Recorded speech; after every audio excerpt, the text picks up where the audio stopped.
السلام عليكم ورحمة الله وبركاته.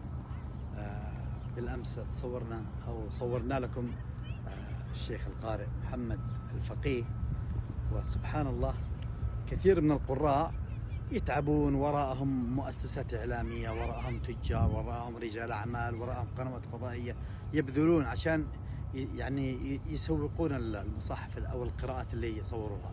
الشيخ محمد الفقيه الله عز وجل هيأ له جنود ما يعرفهم.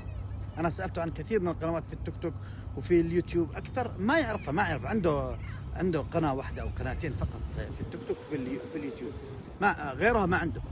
ولكن الله عز وجل ساق كل هؤلاء لينشرون هذا الخير والقرآن الكريم في ميزان حسناته. طبعا الشيخ محمد اليوم معنا، وكثير من المتابعين قالوا ليش ما الشيخ محمد ما يقرأ لنا بعض الآيات؟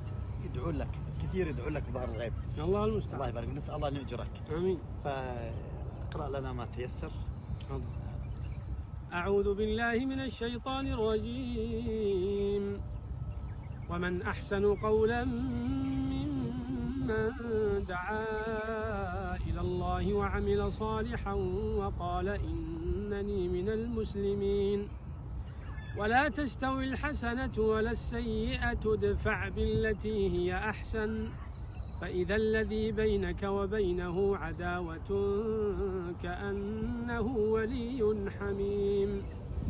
وما يلقاها إلا الذين صبروا وما يلقاها إلا ذو حظ عظيم. وإما ينزغنك من الشيطان نزغ فاستعذ بالله إنه هو السميع العليم. صدق الله العظيم. مزمار من مزامير آل داود. هذا هو القارئ اليمني الشيخ محمد الفقيه، الذي فتحت له كل وسائل السوشيال ميديا لنشر المقاطع القرآنية التي يسجلها. الله يثيبك ويكتب أجرك. جزاكم الله خير. جزاكم الله خير، يعطيكم العافية.